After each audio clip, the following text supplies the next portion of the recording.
today is about sadness. Today, what I would like to speak about is what many people have diagnosed the modern era with the most prevalent disease. The most prevalent disease isn't a disease of the body. In the modern age, in the world that we live in today, the most prevalent sickness is a sickness of the soul. It's sadness. Sadness for us is divided into 6 types.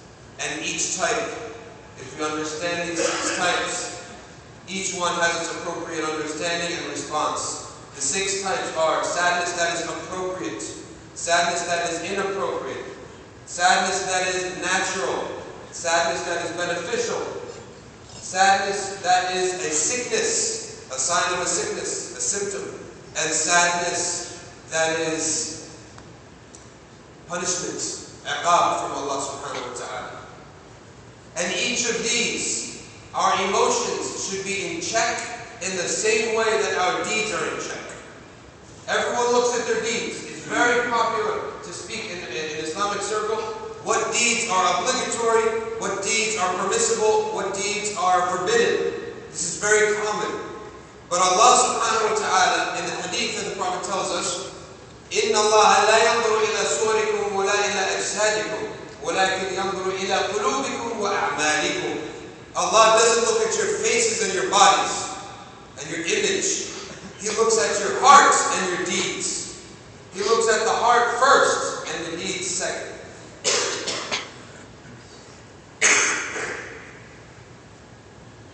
Therefore, when we talk about deeds, we should be talking about emotive states as much or more. The emotional states in which human beings go through are more important to be monitored than their deeds, even though their deeds are extremely important. Because Allah says He looks at the heart and the deeds. The emotional state that we're going to look at today is sadness. The first type of sadness is appropriate sadness. That sadness, we can say, using legal terms, is obligatory. If we don't have this sadness, then we have a defect in our very own iman, in our faith. And that sadness, when your deen is defamed, when your God is defamed, when your God is rejected, when your sacred law is made fun of, when harm comes upon a Muslim, when harm comes upon humanity in general, when you miss something good, when there's a good deed that you could do and you missed it, or when there was a haram that you did, or something you were doing and you realized it was wrong. All of these things require a person to have sadness. If you don't have sadness, there's a defect. This is appropriate sadness. حُزْنٌ يَنْبَغِي. حُزْنٌ يَنْبَغِي. It is appropriate and you should have this sadness. And this is from Bab إِذَا لَمْ تَبْكُ فَتَبَاكُوا. If you're not sad about it, at least act like you're sad about it. The Prophet ﷺ says, when you pass the valleys that have the people in which people were punished in the past, or their mention comes about, or you come upon a verse of the Quran that has zajr, that has a threat, or that has something about this dunya, the shortness of life. إِذَا لَمْ تَبْكُوا فَتَبَاكَوْا. If you don't feel sad, then at least act like it. It will bring that sense into your heart. The psychologists have proven now, and this is something that didn't need to be proven. If you act happy, happiness will grow inside you. If you act sad, sadness will grow inside you. The opposite. So this is why, this is sadness that is yambaghi, it's appropriate. Its opposite now is sadness, حُزْنٌ لَا يَنْبَغِي. Sadness that is inappropriate for a believer. If you are sad in one of these scenarios, likewise you have a deficiency in your iman. And what is that? Sadness over dunya. Sadness over the dunya. Yes, this is something we need to teach people. Sadness over the dunya. لَا يَنْبَغِي. Your car got scratched or keyed. Someone bumped into your car. You're going to be sad over this? This isn't something to be sad about. You've got 2 minutes to be sad. Get over it after that. This is the dunya. If you don't get over it quickly, if you don't get over it before the next iqamah, the next adhan, then you have a deficiency. You have an attachment to the dunya. Sadness over something that has befallen an enemy of Islam. An enemy of Islam. And if this happens, then you're confused. You have someone who is an enemy of the deen. What occurs to them, you become sad for them. In fact, you're sympathizing with the enemy. Okay? So this is something that it's inappropriate for people to be sad about the dunya. It's inappropriate for people to be sad about enemies of goodness. Sad about their stance, yes, but sad about them in general, it's not inappropriate. Sadness about, this is something that bizarre that happens too. Sadness about fiction. And you see this, wallahi, you see this. You see someone moping. A lot of times, with all due respect, this affects the sisters. And it affects the brothers in some ways too. You see a sister, she's sad and moping. What happened? Oh, Caitlin died. Oh, who's Caitlin? Oh, I didn't know you had a friend like that. No, this is a character on ABC's sitcom. She died. Or she got divorced. Are you okay? Do you need treatment? It's fiction. SubhanAllah. And you don't think that the brothers also have this? Yes, the brothers have this. Go to our countries. Go to Pakistan in, what's this game? Cricket season. Go to Egypt and Cairo in soccer season. People can spend the whole rest of the day sad. Oh, the Zamalek lost. SubhanAllah, this is something you're sad about? You have 5 minutes to get over it. Okay? This is sadness. لا ينبغي للمرء المسلم المؤمن. This is not something, this is something you have 2 minutes to get over. Khalas. Send a friend a text message. Forget about it. This doesn't befit someone who believes in the afterlife. It is not fitting for us. In the same way we rectify our salah, we have to rectify our moods. Likewise, sadness la yanbaghi. Sadness for no reason. Yes, it happens. You wake up in a bad mood. How many people, you have someone in your family, oh, when he wakes up, oh, the whole household goes upside down. Why? I'm in a bad mood. Oh, something happened? No. Okay, you have a mom and a dad. What you crying about? You have a roof over your head. You have to slap yourself. Wake up out of that. If it's just a bad mood, you have no excuse. There's no excuse. Now, and this is different from sadness, that is a sickness. Now, the next type of sadness that is beneficial. And this is close to being an act of naqd, or something that is renewed, something that is like nawafil. Hasan al-Basri, he said, مَا عُبِدَ اللَّهُ مِثْلَ مَنْ قَالَ حُزْنُهُ. What kind of sadness is this? This is the sadness that is based on intelligence. Sufyan al-Thawri said, the more an individual increases in understanding of this dunya, the more they increase in something of a melancholy. And what kind of sadness is this? Is this depression? No, this type of sadness is not depression. What is this sadness? This is حُزْنٌ يُورِثُ زُهْدًا وَعِبَادَةً. This is a melancholy that doesn't make you and everyone else down. This is a sadness that inspires you to leave this dunya and work for akhirah. It actually inspires activity. It inspires action. This is the sadness of realizing, wait a second, I'm in the dunya. This world is fleeting. No matter how much I try to attain permanence of anything in this dunya, it's never going to happen. Therefore, I might as well leave it, not worry about the dunya, focus on my ibadah. This sadness produces happiness in others. This is the sadness of the Prophet. The Prophet ﷺ was known of 2 things. He was known for 2 things. The first thing, one of the first things he was known about, he was the most smiling of all people. But the second thing that he was known for was his default setting of solemnness. That he was constantly in a state of solemnness. He was not just always jokey and silly. No, his smiling was not one of silliness. He was constantly solemn. Why? Because he knew where he was. He knew he's in the dunya. This is not dar al-baqa. Nothing lasts forever. Happiness is going to come. It's going to go guaranteed. And why?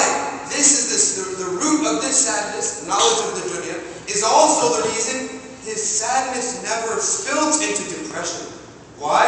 Because he knows this is the dunya. Whenever hardship comes, it will also go. Just as the goodness comes, don't be so happy because it's going to go.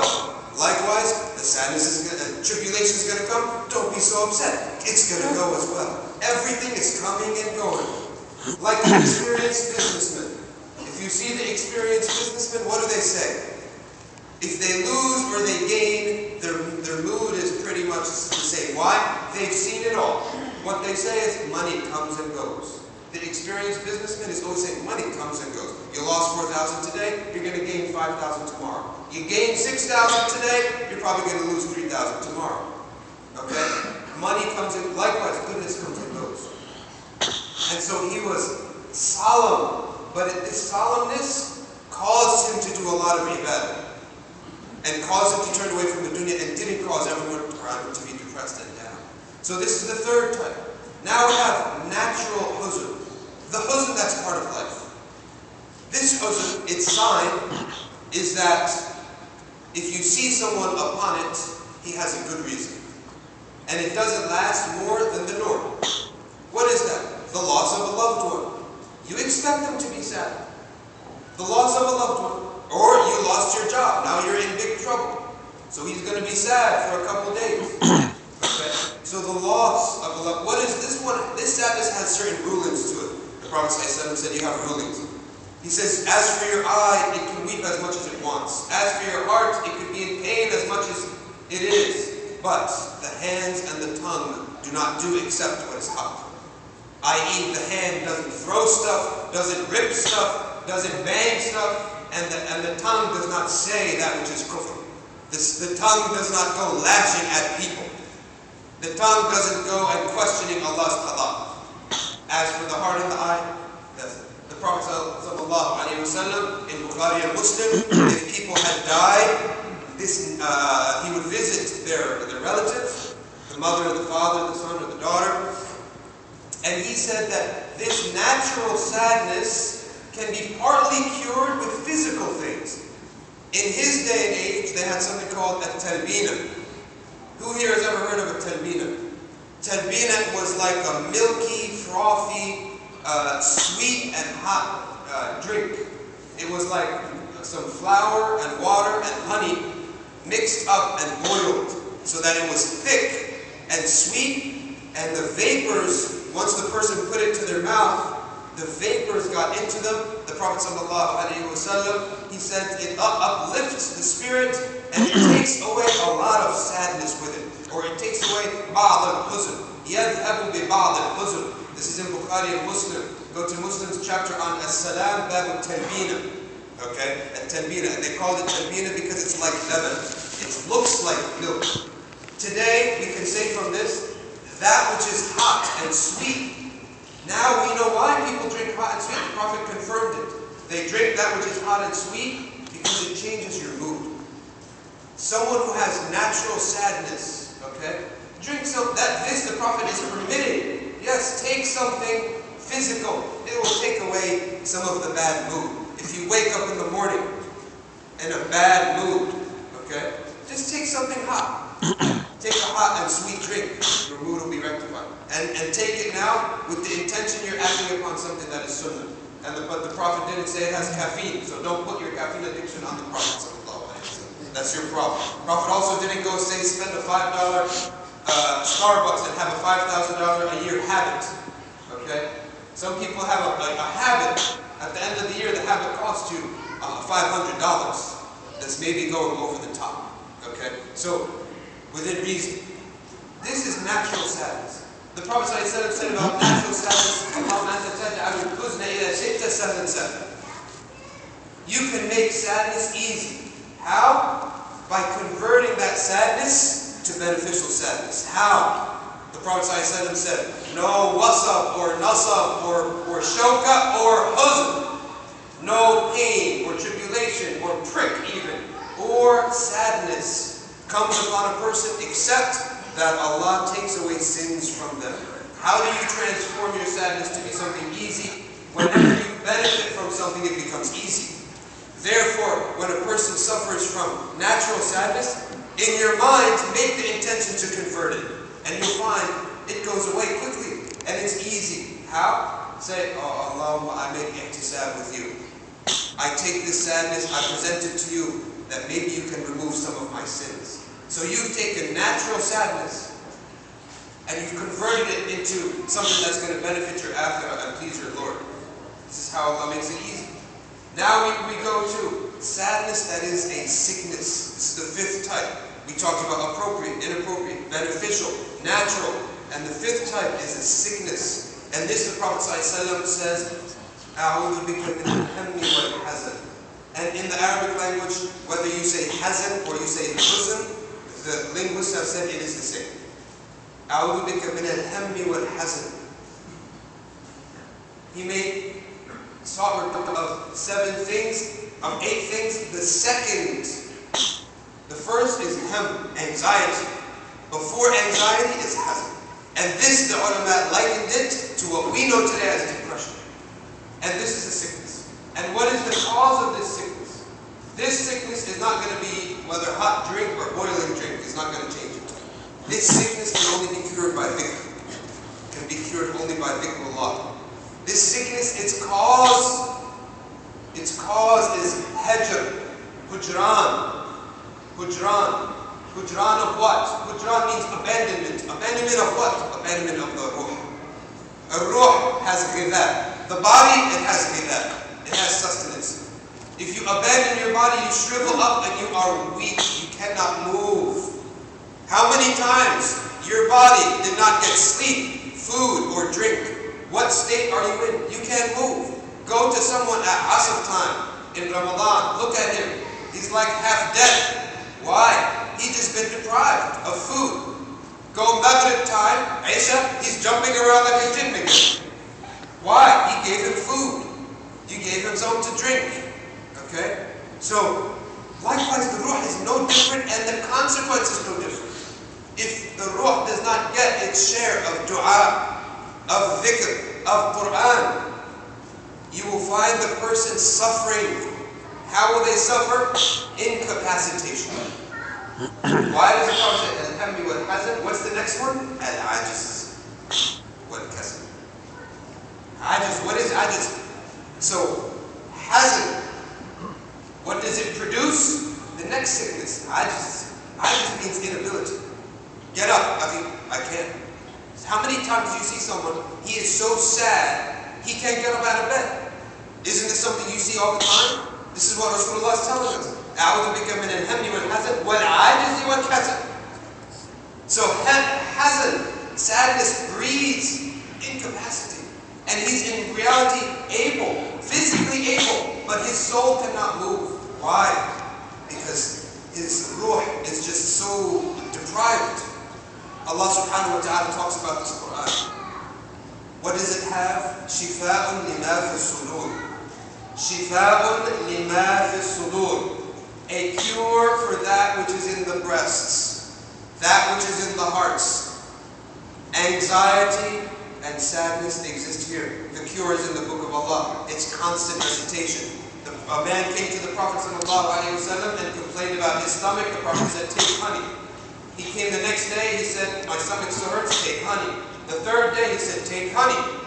He says, it's not working. The Prophet said, your stomach lies. What does the Mufassirin of the Hadith say about that, or the Shurrah? They said, he didn't take enough honey. That's the cure. If the Prophet told you honey is the cure, and you took it, and it didn't cure you, you haven't taken enough honey. Simple as that. Likewise, if Allah is telling us, this book has a cure for what is in the breasts, no one should ever say, well, I recite Quran all the time, it doesn't work. No, you haven't recited enough. As Allah also says, إِنَّ الصَّلَاةَ تَنْهَى عَنِ الْفَحْشَاءِ وَالْمُنكَرِ. Salah, if you do it, you will find that without any effort from yourself, you are avoiding that which is immoral and wrong. Without any effort. The salah itself is blocking you. If you find yourself praying, I pray 5 times, I pray nawafil. Therefore, there must be a deficiency in your actual prayer. You must not have hudur. You're not focusing in your prayer. You're distracted. Your prayer itself is still deficient. Keep working on your prayer. And you will find yourself, that which is immoral, you don't even think about it. If it's right in front of you, you're not moved. You don't shake inside yourself. You're not tempted inside yourself. There's a barrier. There's a barrier. The Prophet ﷺ, when one of the Sahaba asked about salawat upon him, and he kept saying, I'll do more and more and more, he said, I will make all of my salah upon you. The Prophet ﷺ said, إِذَنْ يَذْهَبْ هَمُّكَ. You will have no anxiety. And anxiety is the number 1 sickness of the heart. Therefore, if your anxiety will go, by default, your sadness will go. The cure for us, all of us, when we suffer these matters, okay, is the recitation of Allah's book regularly, and the salawat upon the Prophet ﷺ regularly, on a daily basis. If some people, the Prophet ﷺ said, are made sad. Allah created them, they're always sad. And the Prophet said, Fatima was one of them. He said, Fatima, jubilat ala al-huzn. She is created, her default setting is that she's down. She's sad about something. And how could she not be? When you're 5 years old and you see people throw a camel gun on your father. When you're some 7, 8 years old and your mother dies. When you're 9 years old, 10 years old, and your family gets forced to go into hiding, basically, to live in a slum in Mecca, eating leaves and insects. Sa'd ibn Abi Waqqas said, we were so hungry when we were boycotted, when the Muslims were boycotted, we were so hungry, I one time I stepped on something, I felt it was soft, I was so hungry, I lifted my foot, I shut my eyes, I put it in my mouth, and I swallowed it. It might have been like a slug or something. That's how hungry they were boycotted.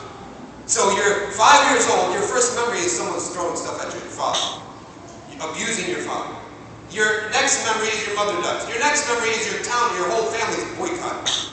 Your next memory is you have to pick up and leave and live in a foreign city. This is Fatima's upbringing. This is Fatima alayhi's upbringing. She's not going to be sad? So she was jubilat ala al-huzn. Okay? But she was able to convert it. And the Prophet ﷺ, in another narration, he said, huzn, sadness, is the root of all good. This is beneficial sadness, because it makes you leave the dunya. So this sadness that is sickness, the last thing we're going to say about it is up to us to take on the book of Allah subhanahu wa ta'ala. Open it. Everyday recitation, everyday salah on the Prophet ﷺ. People do 15 minutes, 20 minutes running on machines with a schedule. Why can't we make the book of Allah and the salawat on the Prophet on a similar schedule? Wallahi, you take these people who are into fitness and aerobics, okay? I see them, I admire them. They have their luggage all the time. That's one of their signs. Their luggage is with them all the time. Their tote bag with their sneakers and their water bottle and their towel. I admire them. Wherever they go, they say, where's the machine? Imagine if we could be like this, but with our ibadah. Why can't we have a bag? It has our mushaf. It has our schedule of Quran, our schedule of salawat of the Prophet. What mood will we be like? The last one I close with this is that which is punishment. The Prophet ﷺ says, make ta'awwadhu min jubbil husni. قالوا يا رسول الله وما جب الحزن قال واد في جهنم تستعيذ منه جهنم 400 مرة كل يوم. The Prophet ﷺ said, seek refuge from Jubb al-Huzn. They said, what is Jubb al-Huzn? He said, it is a valley in Jahannam that Jahannam itself seeks refuge from it 100 times a day. How could something seek refuge from itself? We do it all the time. Don't you say to your kids, don't make me upset. I don't want to get upset. You yourself are upset, are afraid of your own anger because you can't control it. How many people you see this? People afraid of their own attributes. Likewise, Jahannam is afraid of its own attribute, its own valley. The Prophet ﷺ was asked, for whom is this? He said, religious people who show off and act superior to others. And it is a wad in Jahannam. The punishment therein is sadness and depression. That's the punishment. He didn't say it's fire. He didn't say it's cold, zamharir. He didn't say it's angels hitting them or beating them. It is themselves sad and depressed. That's the punishment. And in this life as well, Allah can make sadness and depression a punishment on an individual. A punishment on an individual. What is the sign of the dalil for this, and what is the proof? The Prophet ﷺ says, whoever backbites a scholar, Allah will kill his heart before he dies. Allah will make that person's heart dead before that person dies. That means that person will suffer from sadness, permanent sadness before they die. And we ask Allah subhanahu to protect us from that and to forgive those who have fallen in that and to lift them out of that position. Again, in review, sadness is appropriate, inappropriate, beneficial, natural.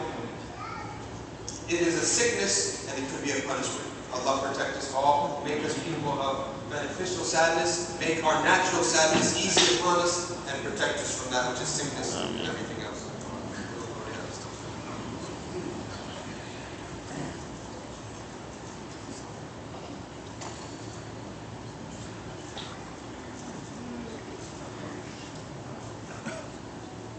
Alhamdulillah wa salatu wa salamu ala Rasulillah wa ala alihi wa sahbihi man wala. My brothers and sisters, I recommend you and myself to take upon ourselves what the Prophet ﷺ said. Inna Allah fi awn al-abd ma dama al-abd fi awn akhihi. Allah subhanahu wa ta'ala is helping his servants so long as his servant is in the service, is helping others. Today, many people, the psychologists, they say that extroverted people are happier than introverted people. And one of the reasons is that what we can take from this is that extroverts are constantly making others happy. And as a result of making others happy, the mood around them is happy. And they therefore benefit from that mood. They benefit from that mood. It's as if you gave money to people.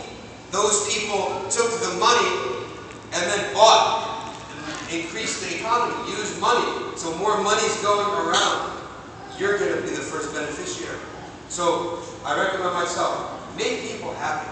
Just this is an era, wallahi, this is an era, humanity is suffering. Humanity is suffering. So we don't need to stand on the minbar and recount all of the wrongs that are happening in this world. Everyone is suffering, from the Muslims to the kuffar. The Prophet said this is the end of time. Insanity is as rampant. Be a cure. Be a flower in the earth, and don't be another rock on someone's head. Just be someone who lives and let live. Make people happy. Make people happy, but be someone of the sacred law as well. Why is it that if we want to be people of the sacred law, follow the Sharia, that it immediately means unhappy and makes other people unhappy? No, we got to change that. We got to be people. We're on the sacred law. I love my law. I love following everything our law said. But I also want to make people happy. I want myself to be happy. Everyone should be happy.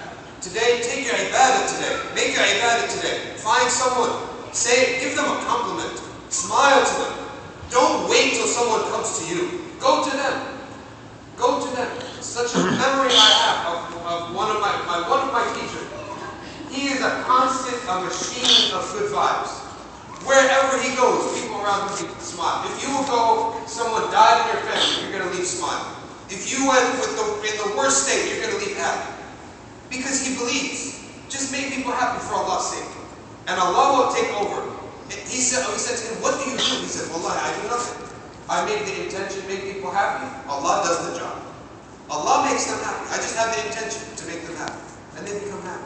Let's be amongst these people. Muslims should be these people. In this day and age, If the whole world is suffering, Muslims should be a source of happiness, not a source of constant griping and moaning and all this, and then not let alone terrorism and whatnot. This is not what the Prophet would have wanted. اللهم اهدنا فيمن هديت وبارك لنا فيما اعطيت قنا واصرف عنا شر ما قضيت. Allah subhanahu wa ta'ala, make our hearts alive. Oh Allah, give life to our hearts. Ya Rab, give life to our hearts. Make us people of Quran. Make us people of Salah on the Prophet, peace be upon him. Make us love recitation of Quran. Make us put the book of Allah before any other thing. Make us put the book of Allah before we put our own dunyawi affairs. Make us put your salawat upon the Prophet before everything else. Make us put your obligatory prayers, pray right on time. Make us people who can make other people happy. Make us love making other people happy. Make us people who are like the Prophet, there's a smile always on their faces. Push away from the Muslim Ummah negative feelings. Make their sadness easy.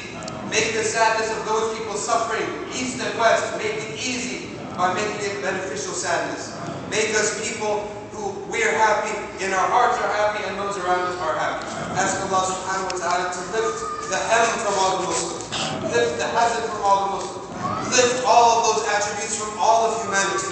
Make us people who want to do good for all people and not selective. Allah subhanahu wa ta'ala give support to those who are studying. Give support to those youth who are practicing their deen. Give support to those sisters who are practicing hijab. Give support to those brothers who are avoiding riba. Give support to those Muslim youth who are wearing hijab in the high schools and the colleges. Give support to the young Muslim men who are lowering their gazes in the high schools and the colleges. Give a sweetness in their heart when they practice these deeds. Put a sweetness in their heart when they make sacrifice for your sake. Give us happiness in our hearts. Push away the hem and the hazard from this ummah. إن الله يأمر بالعدل والإحسان وإيتاء ذي القربى وينهى عن الفحشاء والمنكر والبغي يعظكم لعلكم تذكرون. واذكروا الله العظيم يذكركم